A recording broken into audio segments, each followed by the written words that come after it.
Dear students, हम class 11th में आरोह भाग 1 में फर्स्ट चैप्टर नमक का दरोगा पढ़ रहे हैं। इस चैप्टर में मैंने आपको पढ़ाया कि मुंशी बंसीधर के पिता उन्हें समझाते हैं कि ऐसी नौकरी को प्राप्त करना जिसमें ऊपरी आमदनी भी हो।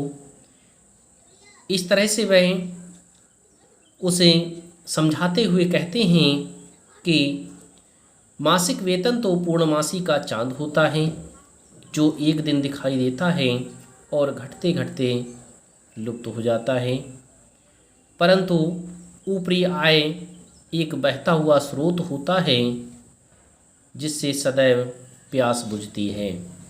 वेतन मनुष्य देता है, इसी से उसमें वृद्धि नहीं होती है, और ऊपरी आमदनी ईश्वर देता है, इसी से उसकी बरकत होती है। इस तरह से बंसीधर के पिता बंसीधर को समझाते हुए कहते हैं कि ऊपरी आमदनी ईश्वर देता है, इसी से उसकी बरकत होती है।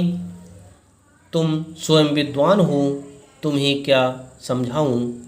इस तरह से बंसीधर के पिता कहते हैं कि ऊपरी आमदनी से ही व्यक्ति की बरकत होती है, ऊपरी आमदनी से ही व्यक्ति का भविष्य सुधरता है, ऊपरी आमदनी से ही व्यक्ति अच्छे जीवन को यापन कर सकता है।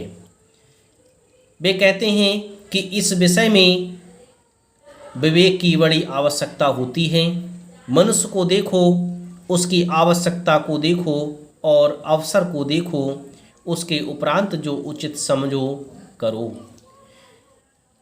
वे समझाते हुए कहते हैं कि मनुष्य को देखिए किस तरह से वे अपना जीवन यापन कर रहा है, उसकी आवश्यकता कैसी है, अवसर कैसा है, इसके बाद ही व्यक्ति को निर्णय लेना चाहिए।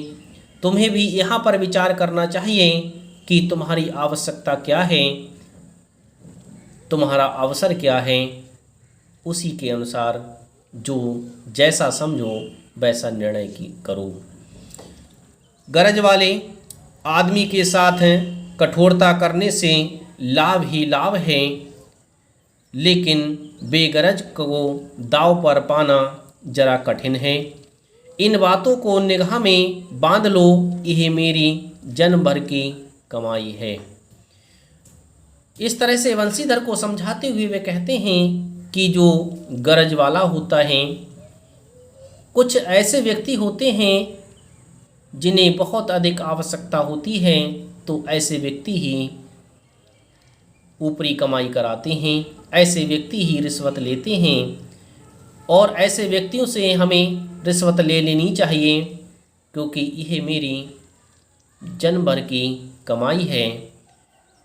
यह मेरा अनुभव है कि ऐसे व्यक्ति जो गरज वाले व्यक्ति होते हैं वे ही आमदनी कराते हैं, वे ही रिश्वत देते हैं, जिससे व्यक्ति अपनी आय को अधिक बढ़ा लेता है। इस उपदेश के बाद पिताजी ने आशीर्वाद दिया। बंसीधर आज्ञाकारी पुत्र थे। ये बातें ध्यान से सुनी और तब घर से चल खड़े हुए। इस तरह से बंसीधर को पिताजी ने उपदेश दिया।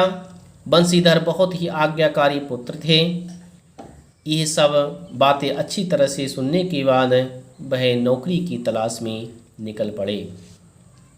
इस विस्तृत संसार में उनके लिए धैर्य, अपना मित्र, बुद्धि, अपनी पथ प्रदर्शक और आत्म आलंबन ही अपना सहायक था। वह इसी के सहारे अपने जीवन को यापन करना चाहते थे, लेकिन अच्छे शकुन से चले थे। जाते ही जाते नमक विभाग के दरोगा पद पर प्रतिष्ठित हो गए। लेखक कहता है कि वह अच्छे शगुन से चले, और यदि हमारा शगुन शुभ होता है तो हमें कार्य भी अच्छा ही प्राप्त होता है। यही बंसीधर के साथ में हुआ कि वह अच्छे शगुन के साथ चले थे, और जाते ही उन्हें नमक विभाग में दरोगा के पद पर नियुक्ति मिल गई। वेतन अच्छा और ऊपरी आय का तो ठिकाना ही ना था। वृद्ध मुंशी जी को सुख संवाद मिला तो फूले ना समाये। महाजन कुछ नरम पड़े, कलवार की असालता लहलाई, पड़ोसियों के हृदय में सूल उठने लगे। सूल कहते हैं कांटों के लिए। यदि कोई व्यक्ति ऊंचाई पर जाता है, यदि कोई व्यक्ति अच्छी कमाई करता है, अपने जीवन को अच्छी तरह से व्यतीत करने लगता है, तो उसके पड़ोसी व्यक्ति जलने लगते हैं, पड़ोसी व्यक्ति उससे ईर्ष्या करने लगते हैं। यही वंशीधर के साथ में हुआ। वंशीधर की कमाई जब अच्छी होने लगी तो उनके जो पड़ोसी थे, उन पड़ोसियों के हृदय में सूल उठने लगे, अर्थात उनकी कमाई, उनका अच्छा रहन सहन कांटे की तरह चुभने लगा।